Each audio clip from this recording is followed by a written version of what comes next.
3, 2, 1, go. Hello and welcome to Sudarshan studio. आप सबका स्वागत है। और आज हम गीता के तीसरे सवाल पर आ चुके हैं।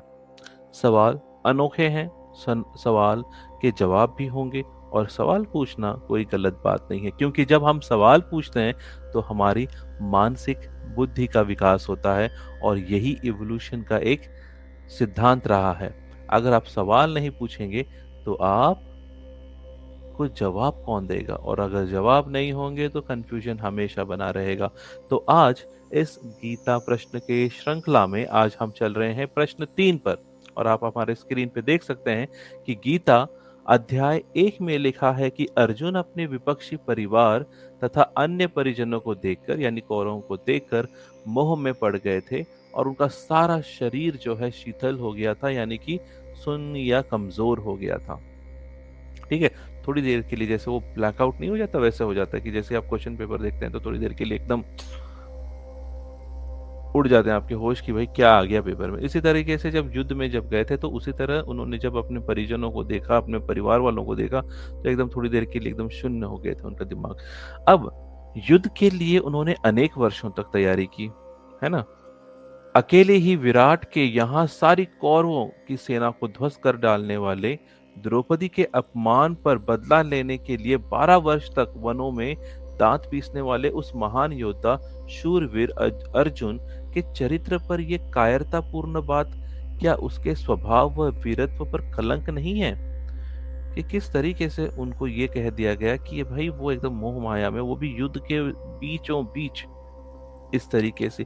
क्या अर्जुन यह सब कुछ पहले से नहीं जानते थे कि उनका किससे झगड़ा या किससे युद्ध होने वाला है? और युद्ध के विनाश का परिणाम क्या उन्हें मालूम नहीं था? यानी जैसा हम कहा गया था कि करोड़ों लोग मारे गए थे, तो क्या अर्जुन को इस बात का संदेश नहीं था कि लड़ाई जब अगर होने वाली है तो दोनों पक्षों के सेनापति, जानवर, बहुत लोग मारे जाने वाले हैं? क्या वह कोई नासमझ एक नए लड़के जैसे कोई योद्धा थे? युद्ध के मोर्चे पर वीरों की भुजाएं फड़कती हैं या उनके शरीर शीतल पड़ते हैं, वह मुंह सूखते हैं। अर्जुन को कायर नौसिखिया सैनिक साबित करना क्या गीताकार का अक्षम अपराध नहीं है? अक्षमय अपराध नहीं है क्या? कि जैसे उनको कहा गया है कि वो शीतल पड़ गए हैं, वो कमजोर हो गए हैं, और युद्ध के बीच में उनको जिस तरीके से वो संवाद कर रहे हैं, क्या ये सही है बीचों बीच युद्ध के दरमियान, जबकि एक युद्ध होने वाला है कई लोगों करोड़ों के बीच में? क्या विश्व भर की सेनाओं को युद्ध के लिए युद्ध क्षेत्र में सजा देने के बाद वह स्वयं युद्ध प्रारंभ करने का घोर शंखवाद कर चुकने के पश्चात युद्ध क्षेत्र में दोनों सेनाओं के मध्य में रथ के ऊपर खड़े होकर परिवार के विनाश व स्त्रियों के विधवा होने तथा उनके कुल भ्रष्ट होने जैसी समस्याओं पर विचार करने, रोने, झिझकने व युद्ध के विरक्त होने का युद्ध स्थल पर कोई उपयुक्त अवसर या स्थान हो सकता है?